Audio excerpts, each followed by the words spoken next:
with like a lot of this money stuff, the first and most important thing is it's a sell or be sold moment. You have to be delusional, okay, onto How what it is. Like, yeah. how would you challenge that? Like, I'm interested in how you challenge that without like them being like, "What do you mean? Like, I'm like lying? Like, how do you Yeah. challenge someone that like I So, literally don't David, have the money?" listen, David, I can fully 100% appreciate the position that you're in, and I know finances are a tough thing, and that's very valid. Are you the one? I'm assuming you're like responsible for the house, the mortgage, the kids, the wife, all of that. Like you carry that whole burden. Yeah, yeah, I do. Okay. And it sounds like with the inconsistencies, like correct me if I'm wrong, like kind of more almost like a paycheck to paycheck, and some catches up, some not. Yeah, it's definitely tight right now. Yeah. The reason I bring this up, you can imagine we talk to realtors all day or talk to Avatar all day. And it's kind of tough because it's like we're constantly in this never ending chase of I'm just waiting for the situation to improve. And then once it improves, I'm going to make a drastic shift. Right. So when we look at it, like if you had mentioned, like, if someone comes on and they're like, this is the first time I had inconsistency, then we're like, okay, like this is interesting. Like let's explore it. Let's troubleshoot it. Right. But if someone has been 3 months, 5 months, 8 months, or cyclical, like the same similar thing happened a year prior, then it's a very different conversation because we're like, well, if we don't learn or change from our past, then we're just doomed to repeat it because we're now doing the same thing. So the questions and the things that we have to like consider and like ignoring the discomfort and the emotions that come with it, like, is this a new pattern or a new behavior that's showing up? Like, is this out of the ordinary that like a magical thing in the market? Like crypto right now is crashing very hard, like almost $1 billion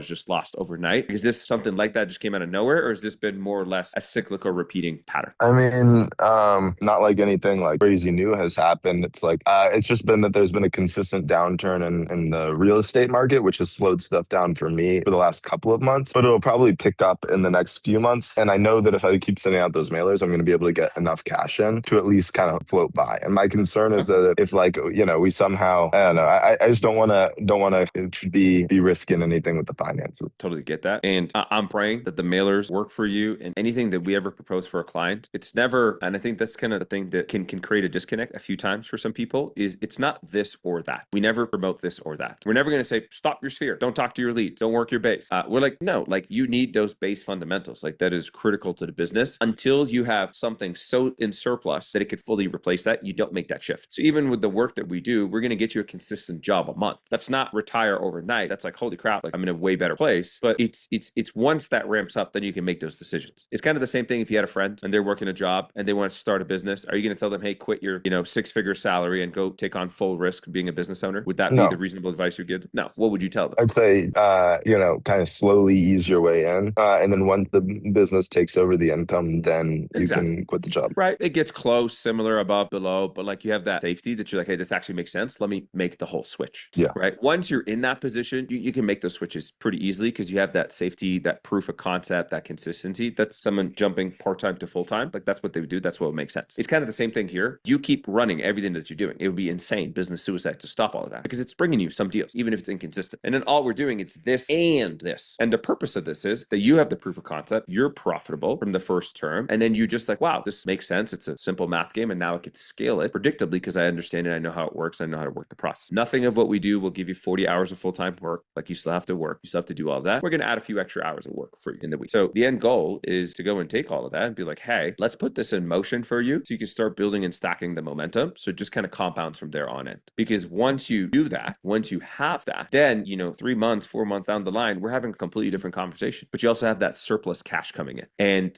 I, yeah. yeah, it sounds good. Like if I could afford to do it now, I would. It's just like I literally don't have like, I'm right now already just scraping by with like the mortgage and everything. Like I don't have 7K I can put into something like this. Of course. And I wish I could tell you all of our clients come in, they're just, sitting on a nest egg that they can kind of go through. It's kind of like a 50-50. Some of them, they're like, hey, I'm ready, I pay in full. Others like line of credit, credit card, they mix and match and float the balance because they just acknowledge that like, hey, they're business owners just like the rest of the people. And part of business is having to take a little bit of risk. Nothing has that 100% certainty, but they're taking the best bet and equipping themselves, empowering themselves up to be like, hey, I want to be in a position that I can actually make money. And part of that is getting outside help because they acknowledge that they can't keep doing what they've always done because they're going to more or less end up in the same space. So it's not that, people that work with us come in cash on hand ready. They go through discomfort, but it is part of that initial discomfort that helps them get the growth and the breakthrough. So with these types of things, it is going to come with discomfort. It is going to come with resistance. It is going to come with that added little risk. Nothing has zero risk. And we're not even here promoting that. But we do also acknowledge, like from the risk side is, well, let's just say nothing happens. Nothing happens with us and nothing happens. Like you don't add any added outside support. What's the alternative? alternative? Well, I'm gonna have to figure out something like how to make something work organically. I might need to do some cold calls. Maybe I can send more mailers.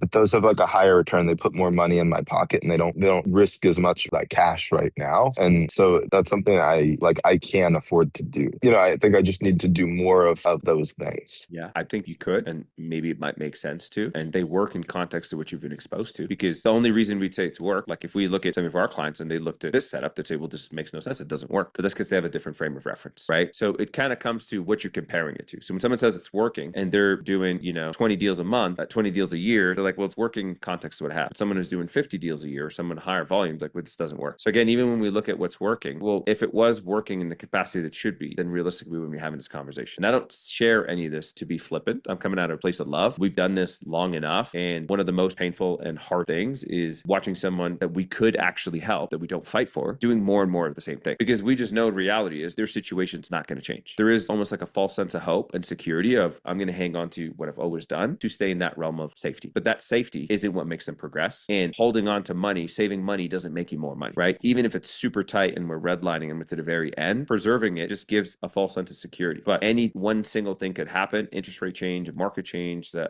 current lead source changes, any one thing changes, and guess what? The income just fully goes. So in something like this, the way is to diversify the acquisition channels until we have a proven system that is duplicatable at scale. So the $1 million question, my friend, is what system do we have in place right now that is scalable, profitable, and duplicatable? I mean, right now, I've gotten deals off of the mailers before. Yeah, I wouldn't that's say it's never been the question, David. That's never been the question. Of course you've gotten deals. I hope you've gotten deals. Otherwise, you'd be a psycho if you just keep spending into it and nothing comes back. Yeah, I mean, Yeah. it's just not as consistent as it. Like here's the thing, Anas. Like, I'll be straight with you because I'm not trying to make an You've been straight excuse the whole on. call, man. Like, there's no excuse here. We're just having an open conversation, man. My job is to serve. So I'm just seeing how we can serve you on your journey. Yeah, no, I know.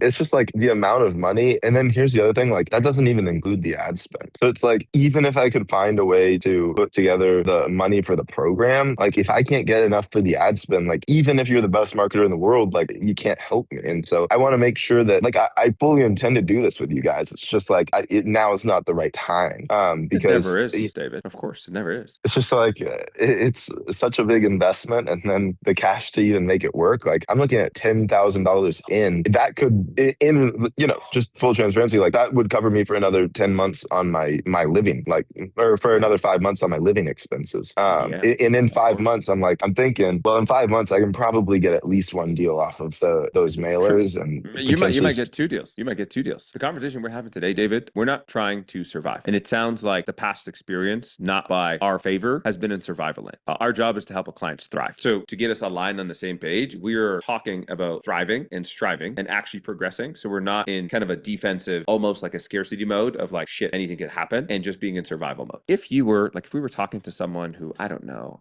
someone who does carpet cleaning, or, if we were talking to like a business that does car washes, like at home car wash, like, hey, they do like a mobile detailing, this would be an insane consideration because they have to go service like 1,000 people to even make back the investment. We're blessed that you're in a very disproportional industry as realtors here. What's the average commission on one deal? For me, about 15. About 15. 15. Can you Yeah. pause? $15,000. You could in one deal go make what the average American household makes in 2 months combined, if you're lucky. Okay. So when we look at this, of course, if someone told you it was going to be $1,000 and you were going to make $15,000, I would tell you run the other way because that sounds like a scam. Okay. So when we look at this, if you didn't have an opportunity where it has a disproportional return, that means for such a massive return, it does require some form of bigger commitment, right? It's not, and anyone who sells this like, oh, we'll get you 5 deals a month and you don't pay, that's just a gimmick. That's just not real. Anyone with half a conscience would understand it takes a little bit of investment, it takes money to make money. So if we're looking for a big result, David, which I assume the case is here, then it does require a different level of commitment. So either ways, brother, whether, we partner up and we have a magical, incredible, life-changing journey or not, I think the thing that I care about is that however we transition from here is that you're actually going on offense and setting yourself up for success. Because one of the most painful things, like we could end the call, nothing in our world is going to change. We'll talk to other realtors and, we'll sign the qualified people that we partner. But what's tough is knowing that you might have months go by, especially if God forbid a tragedy happens, and you might be stuck or going backwards. And I don't want to see that for you. Yeah, I hear you. Let me do this. Let me go give me like a day. I want to go look and see if there's like ways I can scrape together some money, see what I can put together like financially and see if there's a way I can swing it. Cause I do think like this would work. I'm just like, I just don't know where that money would come from. And I'm, just give me a little bit of time to go see those numbers. And then I will reach back out to you by Monday and let you know if it's something I can swing. Yeah, for sure. And listen, I just want to commend you stepping in and leaning into it, because sometimes we forget you signed up for entrepreneurship, didn't you? When you went on this realtor journey. Okay. Yeah. Entrepreneur means massive risk. If you literally go look up the definition, David, it means someone who took on or partook a business or businesses for the potential, like risking greater than normal financial risk, meaning you are putting yourself in a position that you take on greater financial risk. So you could be in a greater financial position. And a lot of this, the whole game of entrepreneurship is some risk, but it's also about being resourceful. And most times we talk to people, they have so many random gadgets and payments and this and that. And it's just about allocating the funds, borrowing it, lending it, figuring it out, and putting it into something that matters. So even outside of all of this, like what happens if you can't secure the funds? I mean, if I can't secure the funds, like then I mean, I just don't know how we'd be able to make it happen. I think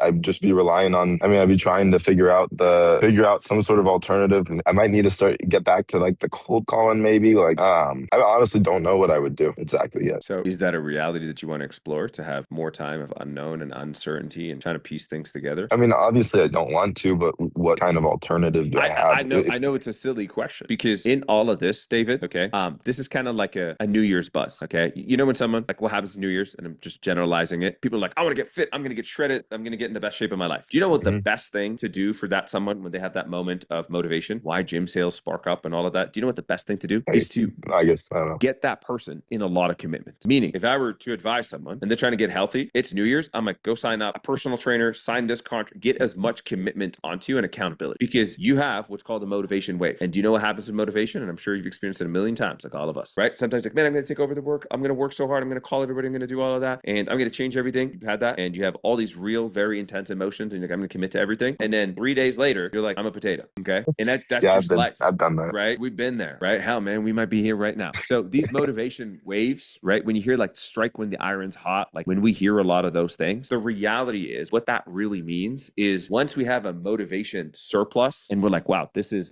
something incredible. We want to do this. We're like, take action, not because of some weird committal thing. It's to get you in motion, because we're like, this motivation curve. Okay. Do you know what happens? Someone will get off. Let's say we end a call here. I would be doing you like, it would be a treasonous disservice if I left you hanging here, because I know what happens. You will get off, and just like normal human behavior. I'm not even saying this is a you thing. You'll just get off, and it's like the excitement and the buzz and the curiosity of, wow, what if I do this? What if I start making the money? What if I get the opportunity? What if I change my trajectory? All of that will fade. And do you know what creeps in? Fear. Naturally so. Because as humans, we default to contraction, safety, what's known, homeostasis. That's literally a normal part of our DNA. So we get to that place that we're just going to look back at it and be like, well, maybe I just delay it. Maybe I just do it next week. Maybe I look at this other thing. And then now we're back in the same cycle and we end up nowhere. And the thing that feeds fear, and some people don't call it fear. I'll just call it, diversion, distraction, whatever you want to look at it, is time. So the more time we add into the equation, the harder the decision becomes, the bigger the weight, and eventually we just go into full avoidance. So we get a blessed opportunity that we get to be here in this moment. We have such great synergy and alignment where, at least on my end, I truly think we can have a great partnership and really help you change the trajectory of your business. I hope you feel something similar, that if we partnered up, that we can actually do something great together in terms of putting money back into your business. Yeah, I do. And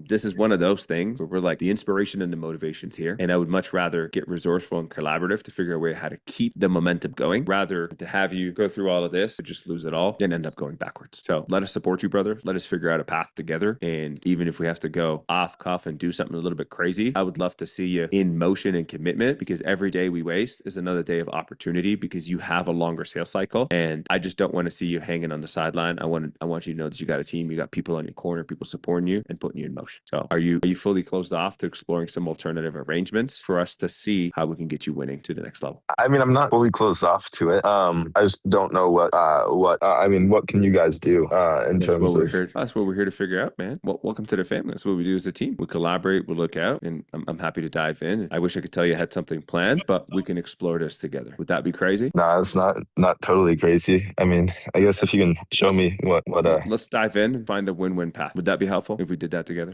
yeah. Oh my God. Holy shit. Question. That better get My clipped. If you don't God. post this on your socials and us, You're like, I'm will a you post it on your YouTube for me? like that's it, oh my goodness. I was Um, I was pushing back. I was like, you can push as hard as you want. Mega octopus.